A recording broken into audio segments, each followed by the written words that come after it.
What's happening, folks? Mike back here for another video for you folks. Right now we're going to go ahead and cover the Monger's table, how to trade with the Monger and things having to do with the Monger himself. So, as you can see my setup here, I have the Monger's table listed up here. These 5 items are on his table, and this is my seller's table and my hand on this side as well too.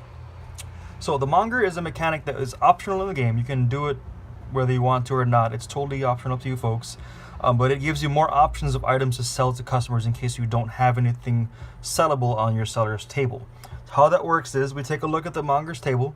A lot of good options here, a lot of good mixed options you can see. Let's say we have a match for our customer encounter, so we look up here, one of them does match. We take a look at the gold value.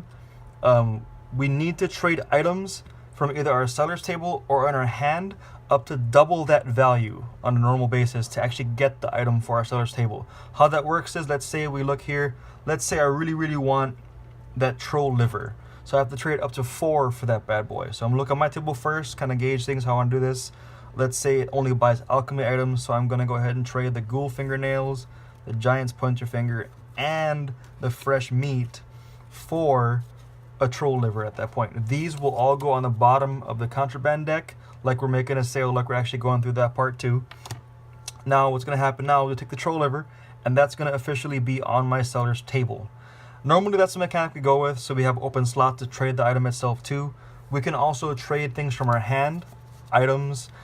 We can also, this is where the remains in play gold value actually comes into play. This can count towards a Monger's sale as long as it equals to, or it can be higher than it. It's kind of funky way to do it, but if you really want to trade higher than the value, that's fine too.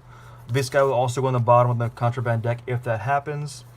Another fun card to have in your hand, in case you ever get lucky enough, is the Goblin Rain Check. It's just like a hand card that actually makes it available to trade at face value. So instead of the double, it would be just the value itself. So 1 gold per 1 gold in that sense.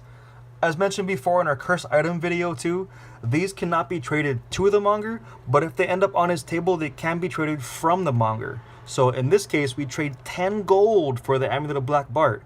But if you got the Spectral Captain coming out at you, you might want to consider that. In case you get a good roll, you feel lucky for the day, take a chance, give it a shot. If you have 10 gold, you win. Exactly.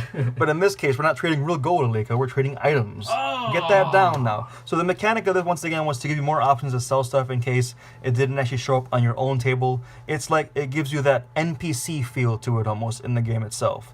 And there we go. That's our Monger's table. See you guys in the next video.